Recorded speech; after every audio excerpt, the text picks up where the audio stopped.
Hello everyone! Today I'm going to be talking about a book that I had very high expectations and interests in, and I'm happy to say that I did enjoy it very much, and that is Where Dreams Descend.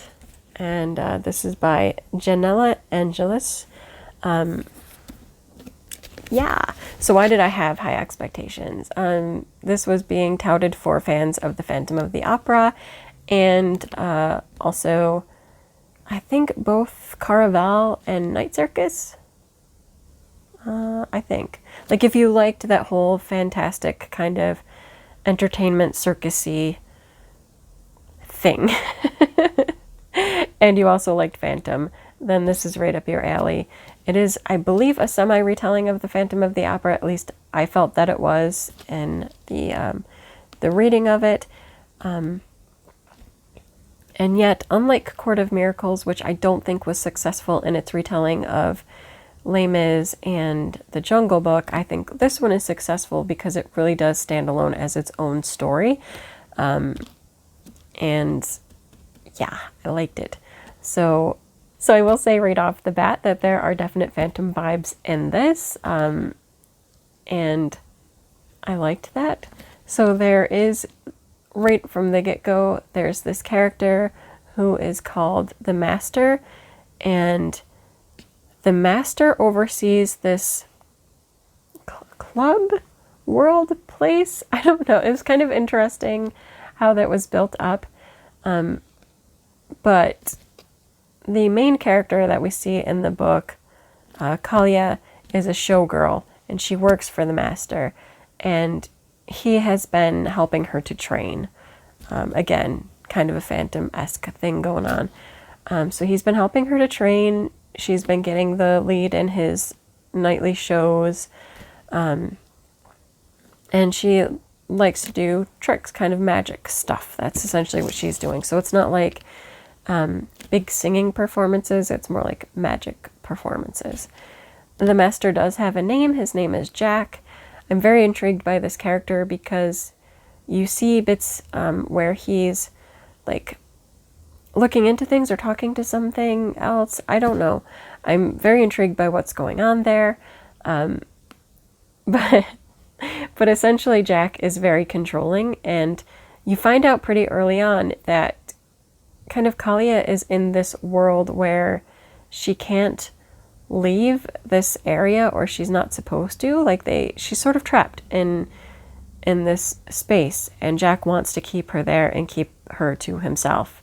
Again, Phantom vibes.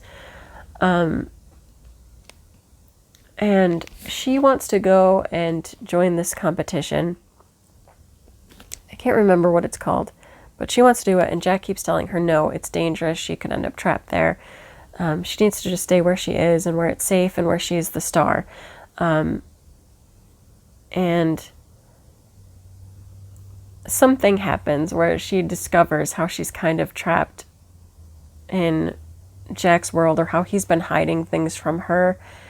And I'm not going to give any of that away, but because of that, she does end up finding a way to escape, and she gets out to go join that competition that she wanted to. And this does, anger Jack. He's mad and he wants to find her. So we know that that's like happening in the background. But she goes to join the competition, signs up for it. There's something shady going about that too, because like everybody who was involved with it, they had to sign this contract where I think it's essentially like giving yourself over to whatever that is. So I'm just going to say Jack may have been a bit right about how like risky and dangerous that is, but we don't find out everything about this competition, like what's actually going on behind the scenes. I don't know. I don't know if they're ever going to deal with that, but it was shady to me. I don't know. I was like, no, that's kind of a weird contract, and you just have to like sign your life over.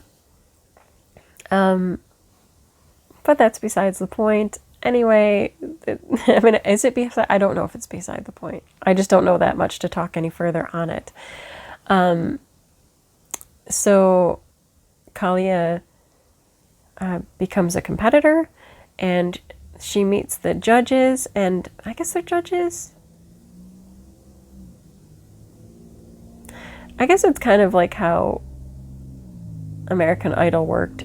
I don't know if it still works that way, but like, no, maybe it's more like, I guess I see it more like how The Voice works, like they're judges, but then at some point they also become like mentors to like work with you. That's how I kind of saw it, as like The Voice with magic people. And one of the judges is named DeMarco. I don't remember if that was...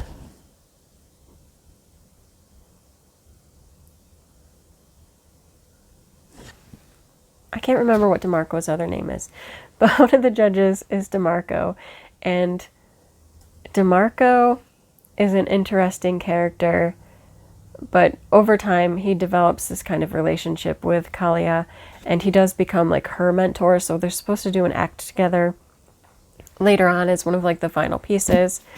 And I don't know, it's interesting seeing their relationship. And we know with DeMarco that he hasn't done magic in a long time, because years ago something tragic happened with his assistant, who I believe was also his lover, I believe. And ever since then, he hasn't touched magic. Like, they were trying to do this trick with mirrors, and something happened. I don't know if she got sent to another world or was trapped in a mirror realm. I have no idea. But something tragic happened. That woman is, like, out of the picture, like, dead-wise. And DeMarco hasn't been the same ever since. And he's kind of prickly and standoffish for a while. But in dealing with Kalia, you know, he starts to open up a little bit more, and they develop this relationship. Yeah.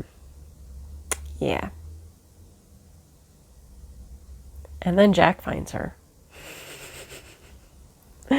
And Jack is trying to tell her, I guess warn her. He's saying that it's not everything that it seems, and he wants her to go back with him. But of course, we're thinking Jack is kind of a creepy guy based on what happened earlier.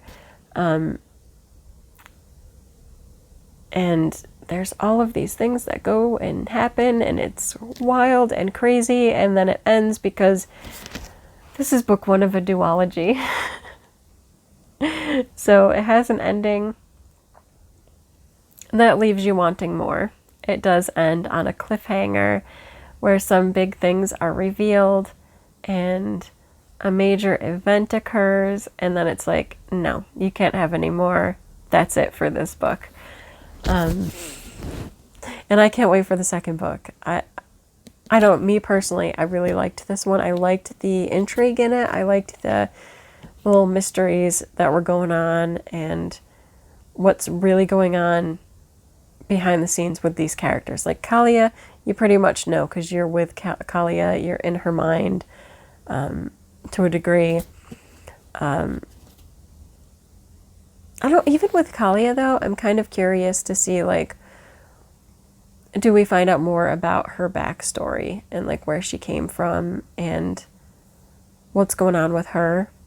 I don't know, like I'd be interested in that too, but there's even more that I want to know about Jack, and there's even more that I want to know about DeMarco, especially with some of the ways that it ends. I don't know. It's left so open, and I was like, no, I want the next book now. So maybe wait until the next book release is announced to pick this up. I mean, I would definitely recommend picking it up. It's more of a 4-star read to me than like a 5, but I still enjoyed the journey. I thought it was great. Yeah, I was definitely pulled in and intrigued, and I liked the characters.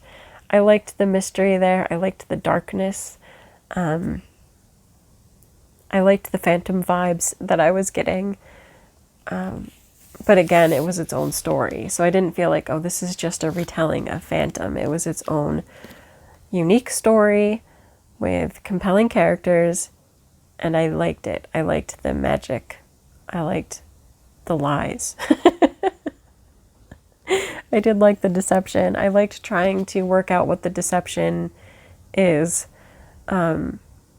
I enjoyed that whole bit of it. So I would recommend this book. I think if you like fantasy and you like phantom and a little touch of magic and darkness, I think you would enjoy this book. Yeah, that's it for this video. I'll see you next time. Bye.